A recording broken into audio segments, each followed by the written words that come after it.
Honours দ্বিতীয় বর্ষ প্রাণিবিদ্যা বিষয়ের সুপ্রিয় শিক্ষার্থীবৃন্দ, আশা করি তোমরা যে যেখানে আছো ভালো আছো, সুস্থ আছো।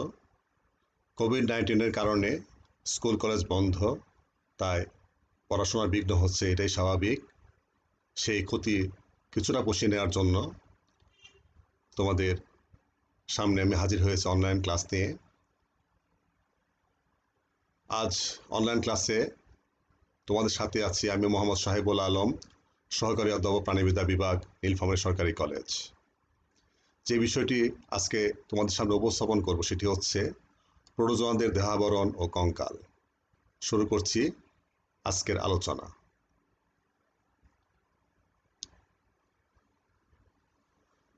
প্রথমে জেনে নিই প্রোটোজোয়ানদের দেহাবরণ বলতে আমরা কি বুঝব।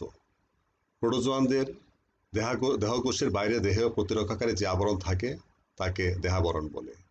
এখন প্রশ্ন হচ্ছে প্রোটোজোয়ান কারা? প্রোটোজোয়ান হচ্ছে এককোষী জীব, যারা স্বাধীনজীবী বা পরজীব হতে পারে। তাদের দেহের বাইরে যে আবরণটি থাকে তাকে বলা হবে দেহাবরণ, যা তার দেহকে সুরক্ষা দেয়। এই সুরক্ষা প্রদানটি মূলত তার প্রধান কাজ। তাছাড়াও আরও কিছু কাজ রয়েছে যেটি দেহাবরণের মাধ্যমে প্রোটোজোয়ানরা সম্পন্ন করে থাকে। আমরা এবার দেখে নিই দেহাবরণের কাজ কী কী। প্রথমত, সাইটোপ্লাজমকে বাইরের পরিবেশ থেকে পৃথক রাখে। আমরা জানি প্রোটোজোয়ানরা একটি মাত্র কোষ দ্বারা গঠিত। এই কোষের সাইটোপ্লাজমটি সুরক্ষিত রাখা অত্যন্ত জরুরি, কারণ এই সাইটোপ্লাজমের মধ্যে তার সকল জৈবনিক ক্রিয়াকলাপ সম্পন্ন হয়। একটি মাত্র কোষের মাধ্যমে খাদ্য গ্রহণ, পরিপাক, প্রজনন ইত্যাদি জীবের মধ্যে যত রকমের কার্যক্রম আছে সব কার্যক্রম সম্পন্ন হয় একটি মাত্র কোষের মাধ্যমে। তাই সেই সাইটোপ্লাজমটি সুরক্ষার জন্য দেহাবরণ গুরুত্বপূর্ণ ভূমিকা পালন করে। অনেক ক্ষেত্রে এটি দেহের আকৃতি বজায় রাখে বা স্থির রাখে। যে সকল প্রোটোজোয়াদের আবরণ পেলিকল, তাদের ক্ষেত্রে নির্দিষ্ট আকার থাকে, কিন্তু যাদের ক্ষেত্রে পেলিকল থাকে না তাদের আকার নির্দিষ্ট থাকে না। বাইরের ক্ষতিকর প্রভাব থেকে রক্ষা করে। আমাদের দেহের ত্বক যেমন বাইরের ক্ষতি থেকে আমাদের দেহকে রক্ষা করে, অনুরূপভাবে প্রোটোজোয়ানদের দেহাবরণ ও ত্বকের ন্যায় বাইরের ক্ষতিকর প্রভাব থেকে প্রোটোজোয়াদের দেহটাকে রক্ষা করে। খাদ্য বিনিময় নিয়ন্ত্রণ করে। প্রোটোজোয়ানদের বাইরের যে আবরণটি রয়েছে, দেহাবরণটি রয়েছে, সেটি অত্যন্ত পাতলা, তাই এটি খাদ্যবস্তুর বিনিময় নিয়ন্ত্রণে সহায়ক ভূমিকা পালন করতে পারে। যান্ত্রিক ও রাসায়নিক উদ্দীপনা গ্রহণ করে।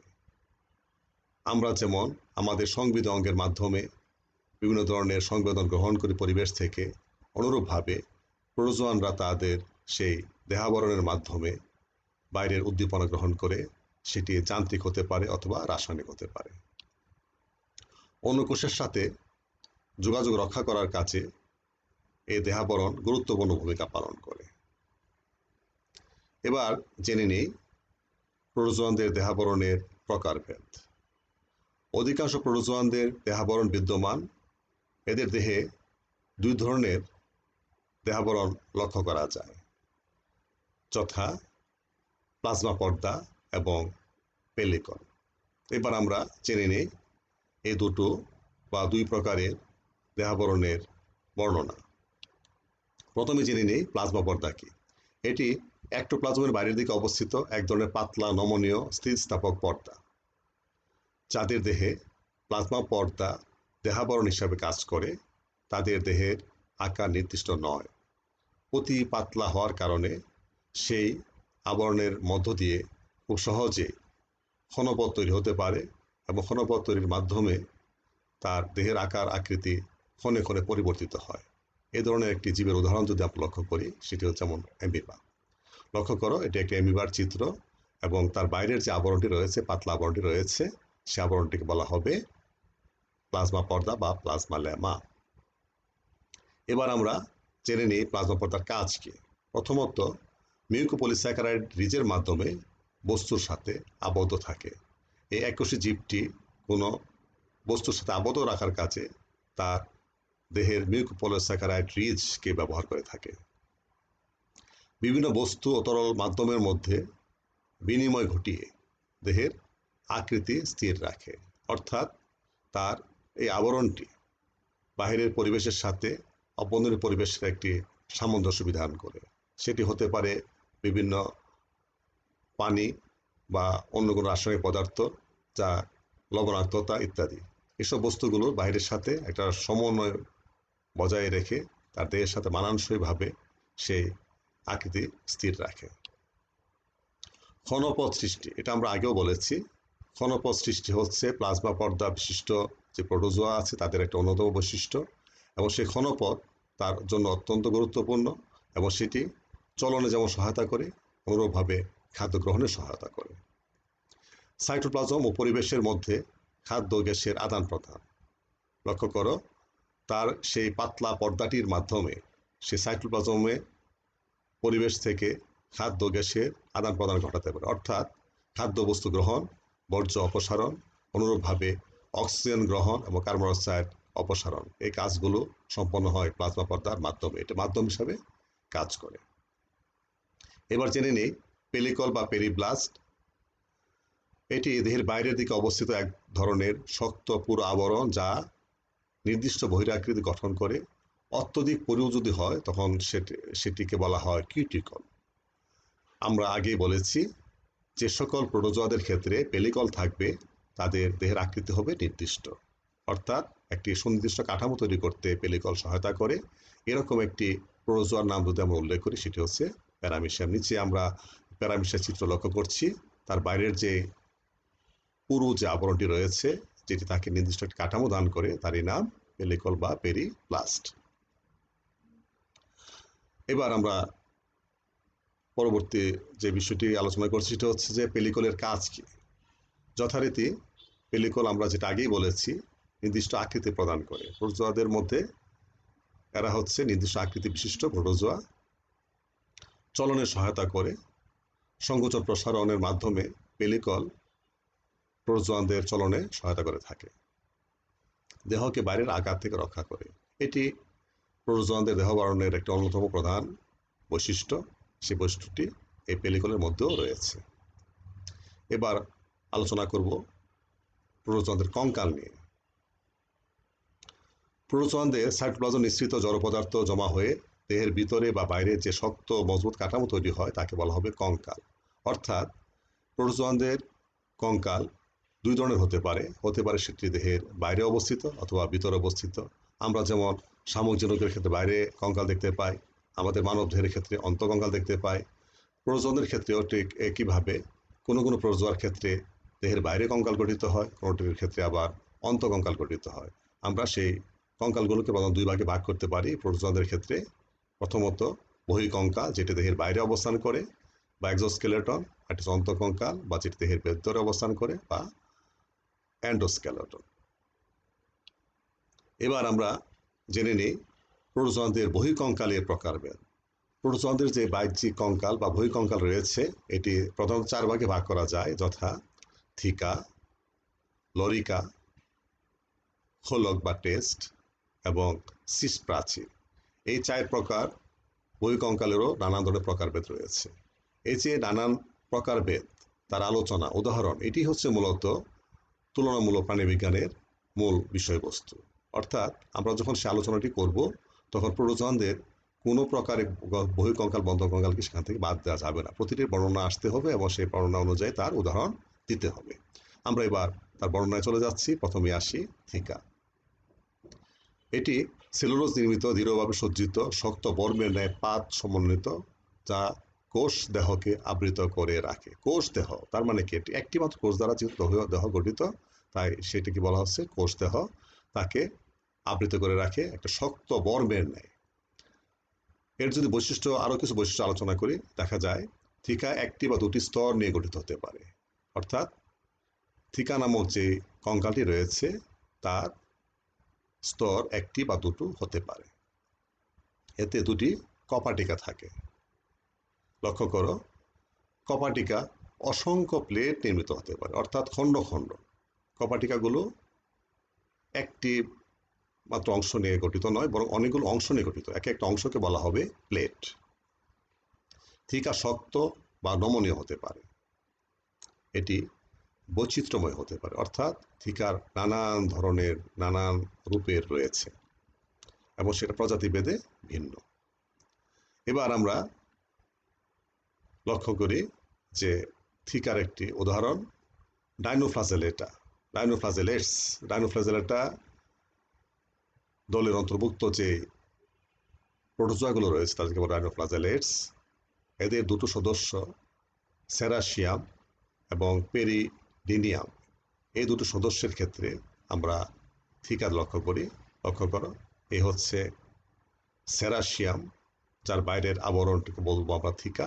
অপরদিকে এটি হচ্ছে পেরিডিনিয়াম, তার বাইরে দেখো প্লেট, অসংখ্য প্লেট দ্বারা গঠিত। এই প্লেট দ্বারা গঠিত সেই আবরণটিকে বলছি আমরা থিকা। এবার আসছি আলোচনায় লরিকা বা আবরণী বা এনভেলপ। এটি এক ধরনের হালকাভাবে বিন্যস্ত প্রশস্ত মুখ বিশিষ্ট আবরণী, যা দেখতে ঘণ্টা বা পেয়ালার মতো এবং আলগাভাবে দেহ সংলগ্ন থাকে। অর্থাৎ থিকা যেভাবে শক্তভাবে আবদ্ধ করে রাখে জীবটিকে, লরিকার ক্ষেত্রে এতটা কঠোরভাবে আবদ্ধ করে রাখে না, বরং এক পাশ উন্মুক্ত অবস্থা থাকে, যে উন্মুক্ত অংশ দিয়ে তার দেহের কিছু অংশ বা উপাঙ্গ সেগুলো বাইরে বেরিয়ে আসতে পারে। এর বৈশিষ্ট্যগুলোর মধ্যে লক্ষ্য করি যে লরিকার প্রশস্ত মৌখিক অংশ দিয়ে উপাঙ্গ বা দেহের সম্মুখ বাইরে উন্মুক্ত থাকে, যে থিকার বেলা ছিল সম্পূর্ণরূপে বদ্ধ। কলোনিবাসীদের ক্ষেত্রে একটি লরিকা অপরটির সাথে বৃন্ত দ্বারা যুক্ত থাকতে পারে, অর্থাৎ তারা কলোনি তৈরি করতে পারে একটি আটের সাথে বৃন্তের সাহায্যে সংযুক্ত হয়ে। আমরা যদি উদাহরণ লক্ষ্য করি, ডাইনোব্রায়ন, পটেরিওডেন্ড্রন, এ দুটো হচ্ছে লরিকাবাহী প্রোটোজোয়াদের একটি উৎকৃষ্ট উদাহরণ। প্রথমটি হচ্ছে ডাইনোব্রায়ন। লক্ষ্য করো এখানে অনেকগুলো একক একটি অপরটির সাথে বৃন্ত দ্বারা যুক্ত হয়ে একটি কলোনি গঠন করেছে। এই যে এগুলো সবগুলো এক একটা একক, এগুলো কলোনি গঠন করেছে। এজন্য সেটা আমরা আগেই বলেছি যে এরা বৃন্তের সাথে যুক্ত হয়ে কলোনি গঠন করতে পারে। অপরদিকে পটেরিওডেন্ড্রন, এখানেও তিনটি একক আমরা লক্ষ্য করছি, 1, 2, 3, এবং তিনটি একক পরস্পর সাথে যুক্ত হয়ে একটি কলোনি গঠন করেছে এবং তার যে এই প্রশস্ত মুখের বা পেয়ালার মতো সেটির বাইরে দিয়ে সেই কোষিকাগুলো বাইরে বেরিয়ে এসেছে। খোলক বা টেস্ট দেহের সাথে অনেকটা আলগাভাবে সংলগ্ন, সাধারণত জৈব পদার্থ কাইটিন, সুডোকাইটিন, বালকণা, বর্জ্য পদার্থ ইত্যাদি দ্বারা গঠিত দেহাবরণকে খোলক বা টেস্ট বলে। প্রজননের ক্ষেত্রে এর অনেক বৈচিত্র্য লক্ষ্য করা যায়। লক্ষ্য করো, খোলকের উপর অসংখ্য ছিদ্র থাকে। এই ছিদ্রপথে ক্ষণপথ বা অনুরূপ অঙ্গ বেরিয়ে আসে। ফুরামেনিফেরা, এটি একটি প্রোটোজোয়াদের একটি গ্রুপ। এই গ্রুপের ক্ষেত্রে দেখা যায় বয়স বৃদ্ধির সাথে সাথে খোলকের আকার জটিল হতে থাকে, এমনকি বহু প্রকোষ্ঠ বিশিষ্ট প্রোটোজোয়া আত্মপ্রকাশ করে থাকে। প্রকোষ্ঠের বিন্যাসের উপর ভিত্তি করে ফুরামেনিফেরার খোলককে প্রধানত 5 ভাগে ভাগ করা যায়, যথা নোডোসারয়েড, টেক্সটোলারিড, সর্পিলাকার বা স্পাইরাল, সাইক্লিক বা চক্রাকার, অনিয়ত ও মিশ্র। এবার প্রথমে আসি নোডোসারয়েডের বর্ণনায়। যখন নতুন প্রকোষ্ঠগুলো একটি সরল রেখা সজ্জিত থাকে, অর্থাৎ একটি পর আরেকটি প্রকোষ্ঠ সরল রেখাতে সজ্জিত হবে, তখন তাকে বলা হবে নোডোসারয়েড। এবং এই ধরনের খোলক বিশিষ্ট প্রোটোজোয়ার উদাহরণ হচ্ছে নোডোসারিয়া। আমরা একটি চিত্রের সাহায্যে সেটি দেখার চেষ্টা করি। লক্ষ্য করো এখানে 1, 2, 3, 4 এবং 5টি প্রকোষ্ঠ পরপর সজ্জিত হয়েছে একটি সরল রেখা বরাবর, তাই এ ধরনের খোলককে বলা হবে নোডোসারয়েড ধরনের খোলক। টেক্সটোলারিড, যখন নতুন প্রকোষ্ঠগুলো 2 বা 3 সারিতে বিনুনি আকারে সজ্জিত থাকে। চুল দ্বারা যে বিনুনি তৈরি করা হয় তার সাথে এর আকৃতিগত মিল রয়েছে। এ ধরনের কঙ্কাল বিশিষ্ট একটি প্রোটোজোয়ার উদাহরণ হচ্ছে টেক্সটোলারিয়া। আমরা যদি এর চিত্রটা লক্ষ্য করো এটি বিনুনির মতো, তাই একে বলা হচ্ছে টেক্সটোলারিড ধরনের কঙ্কাল। সর্পিলাকার বা স্পাইরাল, যখন খোলকগুলো অনেকটা শামুকের খোলকের মতো পেঁচিয়ে গঠিত হয়, তখন তাকে বলা হবে সর্পিলাকার বা স্পাইরাল। এই সর্পিলাকার বা স্পাইরাল যে কঙ্কাল বা টেস্ট বা খোলক, সেটি বিভিন্ন প্রকার হতে পারে। লক্ষ্য করো, চ্যাপ্টা সর্পিলাকার হতে পারে, দীর্ঘাকার সর্পিলাকার হতে পারে, প্রাণী সর্পিলাকার, শাঙ্খবাকার সর্পিলাকার, অনিয়ত সর্পিলাকার, ঠাসা সর্পিলাকার। আমরা পর্যায়ক্রমে উদাহরণ এবং চিত্রের সাহায্যে সেগুলো দেখানোর চেষ্টা করছি। প্রথমে লক্ষ্য করো সর্পিলাকার, চ্যাপ্টা সর্পিলাকার, যার উদাহরণ হচ্ছে পলিস্টোমেলা। লক্ষ্য করো সর্পিলাকারে সজ্জিত কঙ্কালগুলো তাদের কুঠুরিগুলো পর্যায়ক্রমে সজ্জিত হয়ে চ্যাপ্টা গঠন তৈরি করেছে, তাই একে বলা হচ্ছে চ্যাপ্টা সর্পিলাকার। দীর্ঘাকার সর্পিলাকার, সর্পিলাকারে সজ্জিত হয়ে সেই প্রকোষ্ঠগুলো একটা দীর্ঘ গঠন তৈরি করেছে, তাই একে বলা হবে দীর্ঘাকার সর্পিলাকার। উদাহরণ হচ্ছে টুরুলিনা। শাঙ্খবাকার সর্পিলাকার, এটি অনেকটা শঙ্কুর ন্যায়, অর্থাৎ কোন আইসক্রিমের সাথে তার একটি আকারগত মিল রয়েছে, যাকে শঙ্কু বলছি আমরা।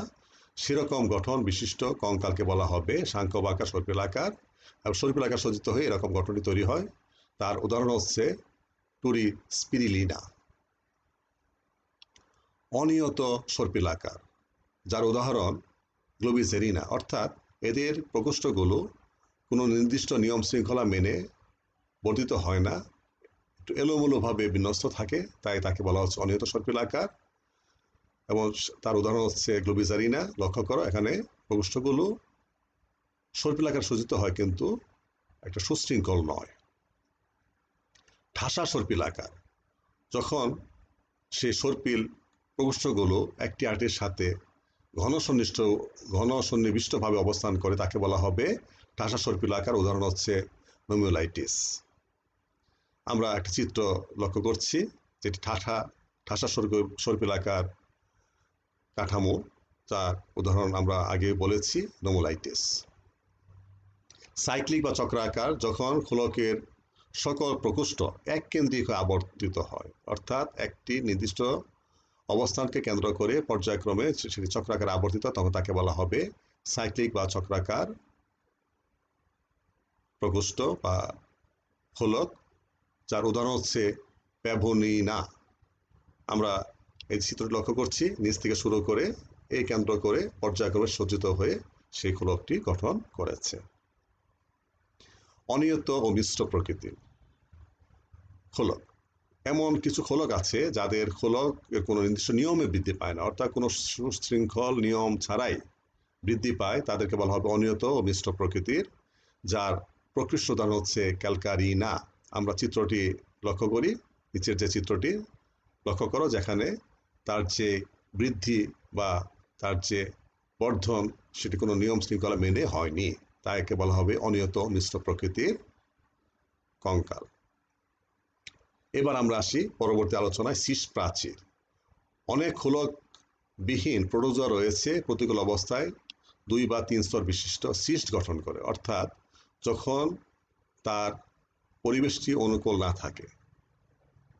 যেমন প্রোটোজোয়ারা যারা জলজ পরিবেশে বাস করে, সেই পরিবেশটি যদি কোনো কারণে শুষ্ক হয়ে যায়, শুকিয়ে যায় জলজ পরিবেশ, তখন তারা কি করবে? তখন তাদেরকে নিজে টিকে থাকার জন্য দেহের বাইরে শক্ত আবরণ তৈরি করে, সেই আবরণ তৈরির মাধ্যমে তার দেহটিকে সে আবরণের ভিতরে আবদ্ধ রেখে সুরক্ষিত করে, ও যখনই অনুকূল পরিবেশ আসে তখন সেই অনুকূল পরিবেশে সে শীষ প্রাচীর ভেঙে বাইরে বেরিয়ে এসে আবার স্বাভাবিক জীবনযাপনে অভ্যস্ত হয়ে ওঠে। এই ধরনের গঠনকে বলা হবে শীষ প্রাচীর। এটি মূলত কোনো স্থায়ী গঠন নয়, অস্থায়ী এবং প্রতিকূল অবস্থা অতিক্রম করার জন্য অস্থায়ীভাবে গঠিত এক ধরনের কঙ্কাল। এবং স্পোরেজা এবং অ্যামিবা এদের ক্ষেত্রে এ ধরনের কঙ্কাল দেখা যায়। লক্ষ্য করো, এই যে একটা বৃত্তাকার গঠন দেখতে পাচ্ছি, তার ভিতরে সে তার সাইটোপ্লাজমটিকে আবদ্ধ করে রেখেছে, যা প্রতিকূল অবস্থাকে, বাইরের আবরণটি তার প্রতিকূল অবস্থা থেকে তার দেহটাকে রক্ষা করে। এবার আমরা আলোচনা করব অন্তঃকঙ্কাল নিয়ে। অন্তঃকঙ্কাল, অনেক প্রোটোজোয়া রয়েছে যাদের প্রোটোপ্লাজমের ভিতরে অন্তঃকঙ্কাল বিদ্যমান, অর্থাৎ এ ধরনের কঙ্কাল সূচের মতো বা সিলিসিয়া স্পিকুলের মতো গঠন বিশিষ্ট। আমরা যে বিষয়টি আমরা লক্ষ্য করি, বিশেষ করে পরিফেরা পর্বের প্রাণীদের ক্ষেত্রে সিলিসিয়া স্পিকিউল, সেই স্পিকুলের সাথে এদের সেই অন্তঃকঙ্কালগুলো যথেষ্ট মিল রয়েছে, অর্থাৎ সিলিকন নির্মিত এক ধরনের কঙ্কাল, যা সাইটোপ্লাজমের অভ্যন্তরভাগে অবস্থান করে তার দেহকে দৃঢ়তা প্রদান করে। প্রোটোজোয়াদের কঙ্কালের কাজ কি? আমরা যদি তা আলোচনা করি, প্রথমে বলতে হয় বহিঃকঙ্কাল দেহকে বহিঃশত্রুর হাত থেকে রক্ষা করে। কঙ্কাল দেহের আকৃতি বজায় রাখে। কঙ্কালের মাধ্যমে দেহের দৃঢ়তা বজায় থাকে, অর্থাৎ অন্তঃকঙ্কালের মাধ্যমে। কঙ্কাল মায়োনিউমের সংযোজন বিন্দু হিসাবে কাজ করে। এই হচ্ছে কঙ্কালের প্রধান প্রধান কাজ। এবার আমরা আলোচনা শেষ করেছি এবং চলে এসেছি বাড়ির কাজে। অনলাইন ক্লাসের নিয়ম অনুযায়ী প্রতিটি ক্লাসের শেষে বাড়ির কাজ দেওয়া হবে এবং সেই বাড়ির কাজ দেওয়ার দুটো উদ্দেশ্য। এক হচ্ছে সেই পড়াগুলো তোমাদের ঠিকভাবে শিখে নিবে সেটি নিশ্চিত করা, পাশাপাশি তোমরা যে অনলাইন ক্লাসটি অনুসরণ করেছো বা তোমরা যে সেটি দেখেছো তার প্রমাণ হিসাবেও আমরা সেটাকে মানে কাজে লাগাতে পারি। আমরা যে বাড়ির কাজগুলো আজকের আলোচনার প্রেক্ষিতে দিচ্ছি, আমি লক্ষ্য করো প্লাজমা লেমা ও পেলিকলের পার্থক্য, থিকাল ও রিকার মধ্যে তুলনা, হুলক ও সিস প্রাচীরের মধ্যে তুলনা, প্রোটোজোয়াদের বিভিন্ন প্রকার কঙ্কালের বিবরণ, এগুলো সবই কিন্তু আমরা ইতিমধ্যে আলোচনা করেছি। আশা করি তোমরা সেই বিষয়গুলো লক্ষ্য করেছো এবং সেই বিষয়টা সঠিকভাবে অনুসরণ করে তোমরা বাড়ির কাজটি সঠিকভাবে করবে। সবাইকে ধন্যবাদ জানিয়ে আজকের আলোচনা এখানে শেষ করছি।